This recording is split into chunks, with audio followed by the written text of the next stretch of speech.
So you're considering Axonics. So I'm posting this just so you get the experience of one 75 overweight man who's tired of having wet underwear, of having to stop behind a bush in his backyard because he can't make it to the house.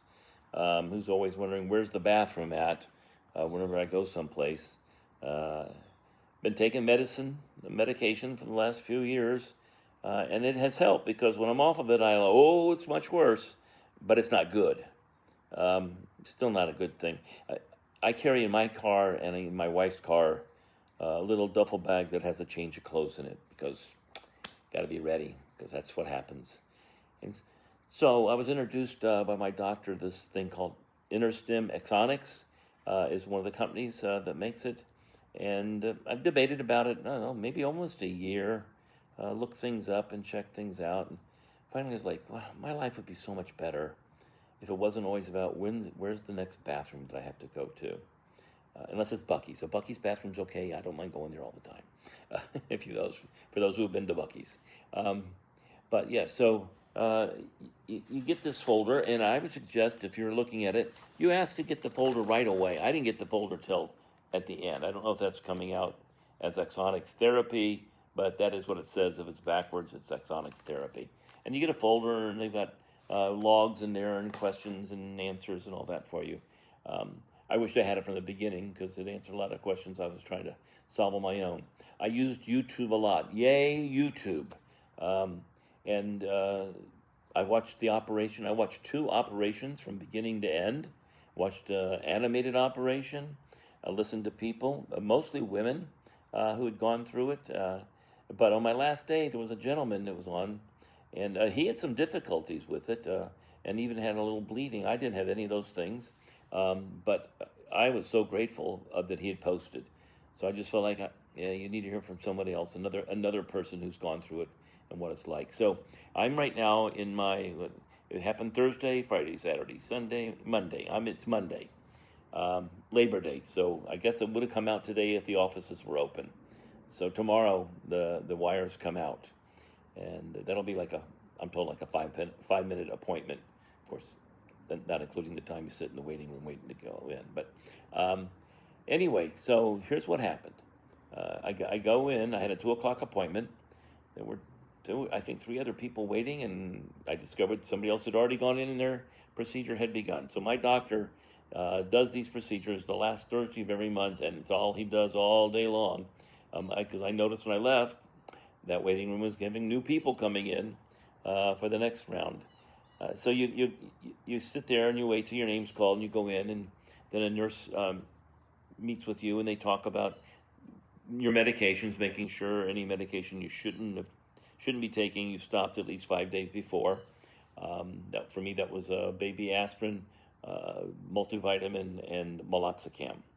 And they check your vitals and all, and you do a urine sample. And after they do all that, then they move you to another cubicle area, and that's when somebody from Axonics comes in and talks to you, and they share things with you. They show you the remote that you're going to get that's going to help you control your new device that's in you, and then I waited maybe another half an hour till they came and got me and took me into the operating room.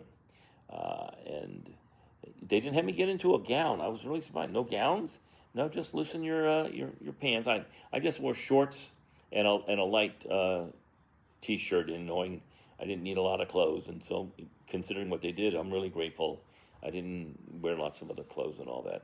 So they loosened my pants. I get up on the table, laying face down. No, I have to tell you, that was the worst part for me. Not laying face down. Well, that's not normal for me. It's having my head turned to the side for the whole time. My neck was sore. There was a sense of pain from my neck. So I was glad when I finally got up. And so you lay on, they had 3 pillows, one at your head area, one in your stomach area, one in your hip or leg area. And you lay there, they pull your pants down somewhat and the shirt up, and then they start cleaning it. It's a little cold. And then the doctor comes in, and I'm guessing he was measuring because he was writing on my back. So there's this machine that hovers over your body, And it's like an X-ray machine, I guess. And there's a technician, nurse that oversees that, and that's where he can see where the things are that he's got to stick these needles in. So first you get a shot that kind of deadens all the pain. I think it's lidocaine. Don't take that to the bank. And so get the shot, and after a while, okay. So then he goes in and he probes in there, trying to find the place where he's trying to connect to, and so yeah, the shot's got a pain, but shots have pains, and then they're gone in 2 seconds, and that's it. And then he has the wire he's sticking in. It's the wire that's going to be in your body for a few days, and and he says, "Tell me when you feel something sharp." Oh, ow, oh, yeah, okay, that's it. Oh, you got it. And once he feels like he's got the place he wants it to be, and then they turn on the stimulator, and another technician runs that, and they keep upping the stimulation, which you don't feel anything to start with. They keep upping it, but you're not feeling anything.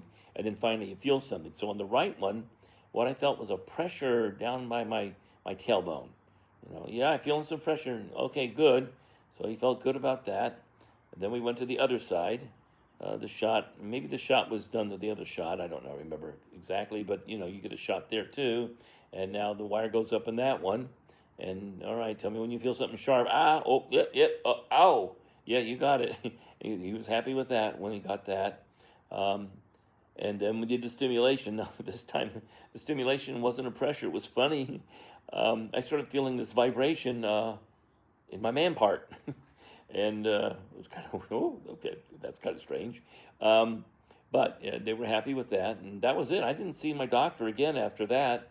I guess he was going to prep for the next person he was going to do. But then they cleaned me all up.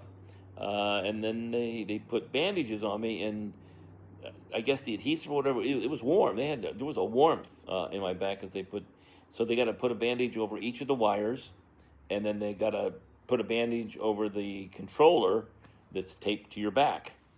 I haven't seen them. I haven't looked at them. My wife took a picture. I haven't got her to send it to me yet. I have had her look at it one other time when I wasn't sure if maybe a wire had moved, and she looked at it and she didn't see any movement. And one of the people on YouTube mentioned some bleeding, and she saw no bleeding at all. That where this was at. And so after that, then they have you get up. You take your time, and they ask you, you feel lightheaded. And I never felt lightheaded, but I didn't feel comfortable with my balance at first. Like I put my Crocs on, and I needed to balance myself with the bed to get my Crocs on. So, and that kind of went away after a short time. Then they take you back to the room you were in, and they ask you some more questions, and then they start telling you stuff, and they go through that brochure a little bit more, and then they demonstrate the remote. This is the second time they demonstrate it, and I'll demonstrate it for you. So you turn it on, and then you get these moving lights, and then it stops. So what this is telling the technician, or me, because now I understand, is that we're looking at wire number 2. That's my left wire, and it's at number 2. So it looked like it could go to like 6 different levels. Woo! Wouldn't want to feel that. Or if I'm feeling that, I must be nerve dead or something like that if it takes that much. So we began with wire 1, and I have to tell you, if you're considering this, my first 2 days, I went 4 to 5 hours between going to the bathroom. That's crazy. First 2 nights, I never woke up to go to the bathroom. I only woke up one time in my 4 nights have I woken up to go to the bathroom. Last night, I kind of woke up and kind of like, I guess I'll go to the bathroom. And maybe not. I fell asleep, and I slept for 2 more hours before I got up. The first night, I felt a little pain, maybe from the shot for like 2 minutes, and then it was gone. So it's mostly painless, and my goodness, the prognosis of what my life's going to be like now, I just can't believe it. I mean, I went to a Bible study the other day, didn't go to the bathroom when I got there, didn't go to the bathroom when it was over. That's crazy. That doesn't normally happen. But hopefully that's my new normal. And so tomorrow I'm scheduled to go in and have the wires pulled. Oh, I forgot to tell you, every morning or sometime you make the arrangement with the nurse, but every morning a nurse from the Axonics calls you and asks you about your stimulus. You keep a log of going to the bathroom during this time. They give you a log, and she asks you about your log and the times, the urgency that you had, if you've had any leaking, and then talk about the remote. And so, like, if like it's not getting the stimulus, she'll direct you to up it or lower it, until you finally feel that stimulus again, and how that goes and all. So, yeah, I mean, and so she's like an angel. You can always just call me every day and talk about these. She let this old man talk, uh, and so she was very patient with me. She was patient with the patient, and so tomorrow should be good news. Tomorrow the wires will come out. It's a very quick appointment, and then hopefully we make an appointment for the operation. And she mentioned there's two different kinds of bases that they put into your buttocks area. I'm going to go with the one where I do the recharging, because that one lasts 5 to 10 years longer in the body than the other one, and it's smaller. And she described them. I guess she likes mints. She described the one I'm going to get the size of an Andes candy, and the one where you don't do the recharging, it just stays that way. It's about the size of a York mint patty. So I'm going with the Andes mint. But yeah, so she was a blessing with me all the time. So they walk you through, and she says, anytime, give them a call. You've got a phone number. And she says, even once the process is done, they're always available for you. I mean, on the side, I'm looking at all the people that are there and all this brochure stuff. Axonics must be making some good money off this. Not necessarily the doctors and the nurses, but the company. I got to find out if they're on the stock market. Maybe I need to invest in them. But if you're looking at Axonics, this 75-year-old man would tell you no hesitation, unless there's some medical things in your background or issue. And I'm not a doctor or anything like that. I'd say go for it. Go, particularly if your insurance is going to cover it. I had no idea how much this would cost. Don't even want to think about it. I mean, like I think the doctor and 4 people attending me in that room, plus the couple of nurses that saw me in the beginning. And you can imagine then when I'll be in the operating room, and she said the procedure's about an hour long. What's the cost of an operating room for an hour? Anesthesia, the doctor, the other nurses. It's a outpatient thing, so you're not getting a room, but still. Whew. And then the device and all that stuff, which probably cost $1.45 in raw materials for them, but the intelligence and the technology and all that comes with it. So I talk a lot. That's what happens when you turn 75. But I think if you're considering Axonics, call the doctor and say, let's schedule it now. And hopefully your test works out really well, that you'll be able to have it permanently. God bless.